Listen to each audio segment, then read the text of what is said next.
There is a new report from Axios reporter Jonathan Swan, which tells the story of a Donald Trump temper tantrum in which, after losing the 2020 election, Trump tried to just pull troops from around the world. Now, you might think, that's great. I want to bring our troops home. We shouldn't have troops all over the world the way that we do. And I would agree with you. But this was not a foreign policy calculation by Donald Trump. This was not a well-crafted decision to reduce the military presence around the world. This was not a calculated and much discussed strategy for reducing the spread of the American military throughout the globe. This was a temper tantrum over losing the election. On November 9th of 2020, you might remember that's the day after the media finally said, okay, Joe Biden won. John McEntee, one of Donald Trump's favorite aides, gave a note to Army Colonel Douglas Macgregor. And on that note, it said, this is what the president wants you to do. Get us out of Afghanistan, get us out of Iraq and Syria, withdraw completely from Germany, and get us completely out of Africa. And Macgregor explained, we can't really just do this by January 20th. And I certainly just can't do it by myself. And McEntee said to Macgregor, well, do what you can. And Macgregor said, I really can't do anything. I need like a real order from the president. I can't just go and pull all of our troops from around the world. 2 days later, and this is all based on Jonathan Swan's Axios reporting, such a letter was delivered to the acting Secretary of Defense, Christopher Miller. All U.S. military forces are to be withdrawn from Somalia by December 31st. All U.S. forces are to be withdrawn from Afghanistan by January 15th, with similar unrealistic dates. And Miller wondered what the hell is going on here. The Department of Defense called the White House lawyer Pat Cipollone and asked, what is going on here? They called Trump's national security advisor, Robert O'Brien. No one had any idea what was going on. This wasn't a plan. This wasn't policy. This was just a very strange temper tantrum.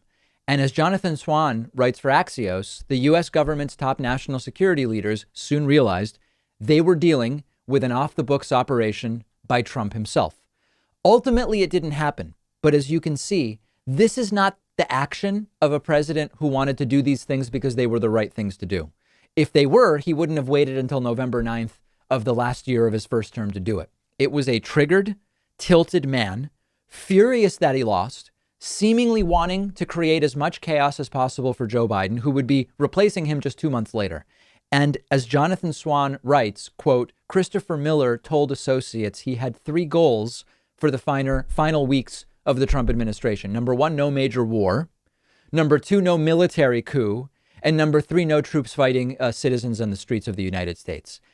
Think about the insanity of the situation when the acting national security advisor, acting secretary of defense, says, my goals for the lame duck period are preventing Trump from starting a war, preventing Trump from using the military for a coup, and preventing Trump from deploying troops to fight citizens on the streets of the United States. The more we read stories like this one, the more we realize just how insanely close we came to an even greater level of chaos. The stuff that was apparently narrowly avoided almost makes the January 6th insurrection look relatively mild in comparison.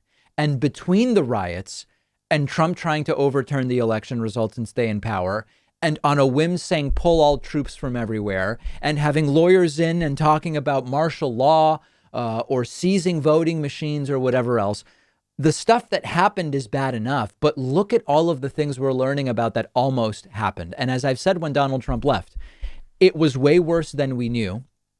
Over time, we're going to learn more, but I don't know that we'll ever really learn the full scope of exactly how bad it was. And this is just yet another thing. And I know that, there are probably going to be people in my audience. I've already seen it in other enclaves. There's probably some people in my audience who maybe identify with what is sometimes called the revolutionary left, who will say this was Trump outflanking the left on the spread of the American military. Trump was trying to pull troops from all these places that troops arguably shouldn't even be in. And now leftists like David Pakman are saying that it was a bad idea. I'm not saying it was a bad idea. And I've been arguing for drawing down troops in Germany and in many other places for a decade on this program.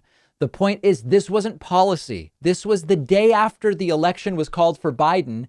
Trump, without consulting with anyone and for no strategic reason, for no well thought out foreign policy reason, just says, I'm going to create an S storm, for lack of a better term, for Joe Biden, and just start pulling troops haphazardly. It is not policy. And this is not how anybody who is a thinking individual would say it should be done. We should be drawing down troops. We should be reducing our military footprint. There's no question about it. But if you do it as policy, you don't do it once you're already a lame duck. That doesn't make any sense, and that's pathetic. I'm really excited that one of our sponsors today is Helix Sleep. I sleep on a Helix mattress at home. I absolutely love it. And that's why I reached out to them about sponsoring the David Pakman Show. Buying a mattress in the past was always a huge guessing game for me. I didn't know what I actually needed. I didn't know what I would like. But Helix has a sleep quiz on their website. You tell them your body type, your sleeping position, your back pain issues you might have, and their tool matched me with a mattress that is perfect for me. It's cool enough at night. It's the right firmness. I generally just do way better sleeping these days because of the mattress. Helix was awarded #1 best overall mattress for the last 2 years by both GQ and Wired magazine. It is well-deserved, I can tell you firsthand. Every Helix mattress comes with a 10-year warranty. You can try the mattress risk-free for 100 nights, and they will even come pick it up at your house if you don't love it, but I know you will.